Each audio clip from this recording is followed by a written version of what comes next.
Welcome to the Talkin VAWLS Network. My name is Boogie Bentley. It is game day. Tennessee Vanderbilt, last one of the year, boys. We only get 12 of these things during the regular season. I think we need to soak them in. I think we need to enjoy our time that we get to watch college football. And, it's kind of been a strange year.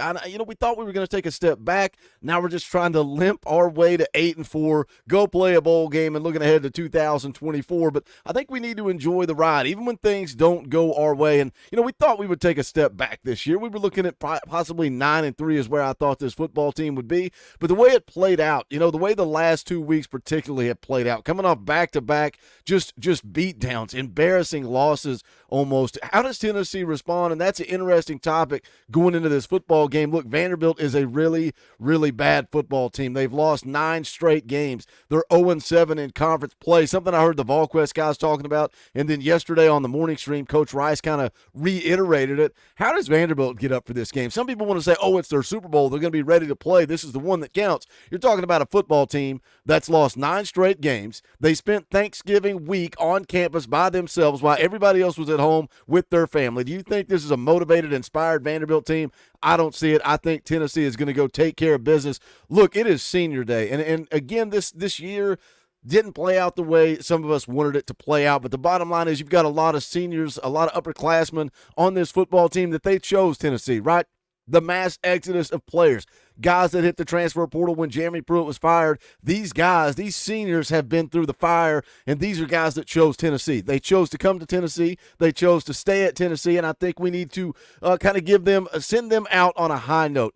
Some of the guys, Interesting video yesterday. Cooper Mays elects to not go through senior day activities. What does that tell you? Watch the video I dropped yesterday. I'll tell you what I think it means to me. But some of these other guys like Jacob Warren, he's a guy that did go through senior day activities last year, but he chose to come back, use that COVID year. He's been a gamer. Even guys that just showed up and will go through that tee for the final time. A guy like McCallan Castles, who's made a lot of great plays for this football team. Tyler Barron, Roman Harrison, Aaron Beasley.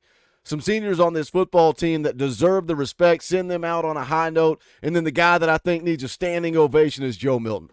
Love him, hate him. He's not the guy we want him to be. The guy gave his all for Tennessee. Don't be a boo bird if you're sitting in that stadium today. Send Joe Milton out with a standing ovation because he chose Tennessee not once but twice. He chose to come here from Michigan, and then when Hendon Hooker won the job, most guys, the way college football works in this day and age, most guys would have hit the transfer portal and transferred out. What did Joe Milton do? He came back. He chose Tennessee again. He gave his all for Tennessee. Send Joe Milton on a high note. Send Joe Milton out on a high note today.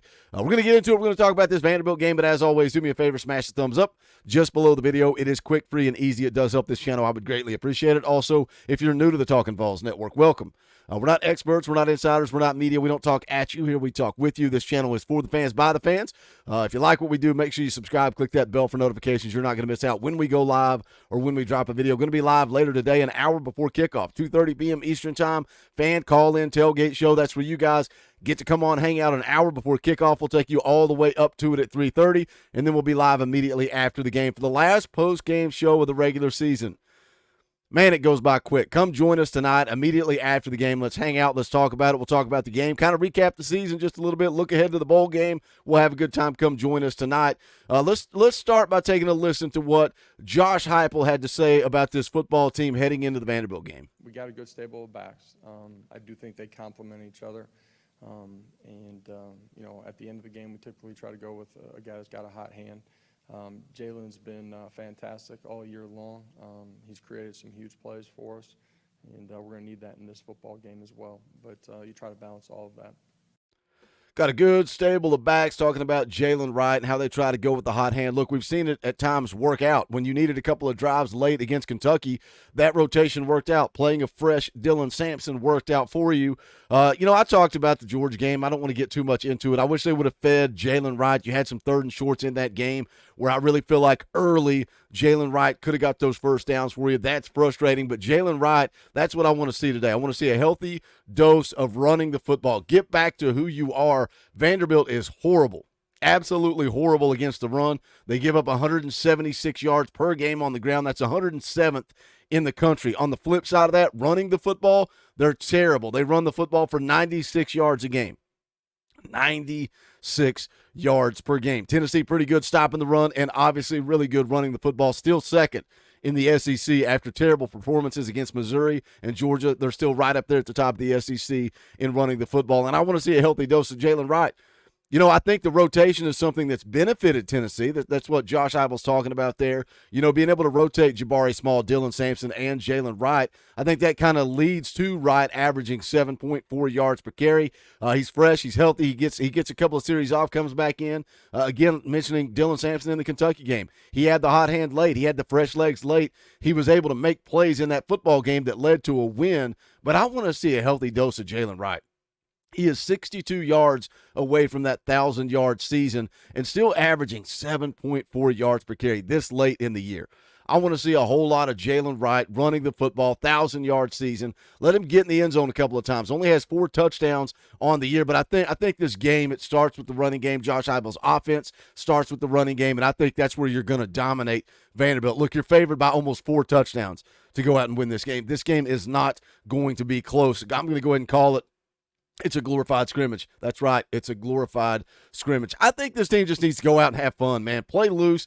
Have some fun out there. Make some plays. I want to see guys that were making plays earlier in the year get after it. On the defensive side of the ball, get after the quarterback. I want to see James Pierce, Tyler Barron making plays. You know, I think, again, this season, as goofy as it sounds, man, last year we were having fun. We were watching this team go out and make plays, score touchdowns, leading the country in scoring.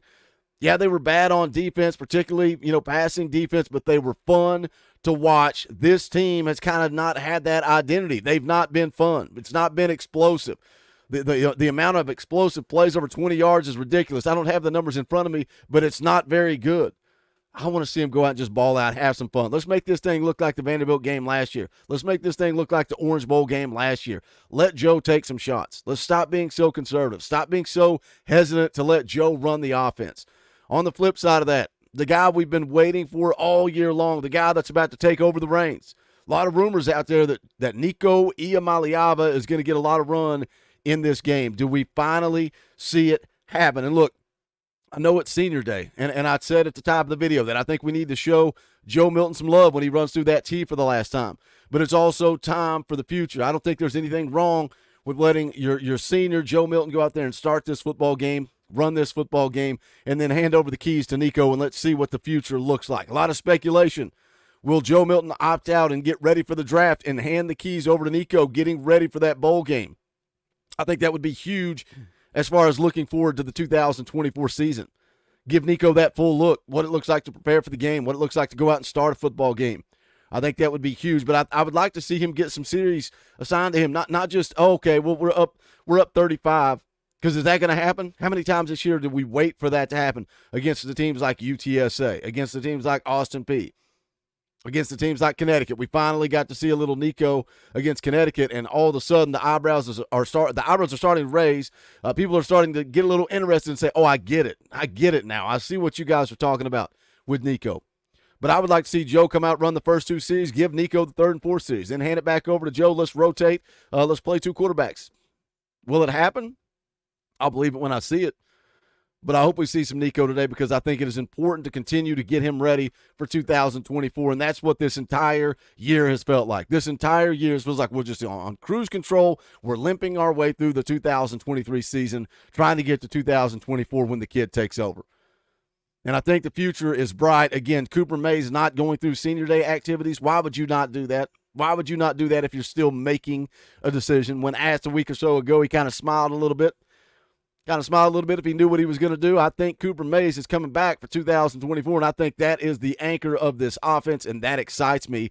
I talked about that in a video yesterday. I'm going to link it right here in just a second. Go back and give it a watch. Also made a video on recruiting about the class of 2025. We got some legitimate dudes that were on campus for the Georgia game. I'm talking about 2 of the top 3 offensive tackles in the class.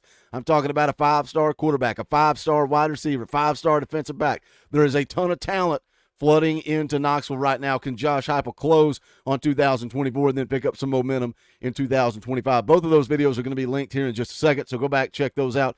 As always, do me a favor, smash the thumbs up out on the way out the door. Go check out the merchandise, bonfire.com/store/Talkin VAWLS. That link is also in the description of the video. And as always, shout out to the members of the channel. because you are what give me the opportunity to do this. If you enjoy the content, the live streams, the post-game shows, the morning shows, all that type of stuff, consider hitting that join button down below. You get custom Talkin VAWLS emojis, access to the fan call-in shows, all kinds of fun perks and benefits. You can do it for as little as $1, but more importantly, you support this channel, particularly as we go into the offseason. We don't have the big post-game shows, all that type of stuff. It's full-time recruiting, transfer portal, news and notes, so stay tuned for that. It's always a good time in the offseason as well, but we appreciate your support. That's going to do it for this one. We'll catch you guys an hour before kick and then immediately following the game. This is the Talkin VAWLS Network. My name is Boogie Bentley. Go Big Orange.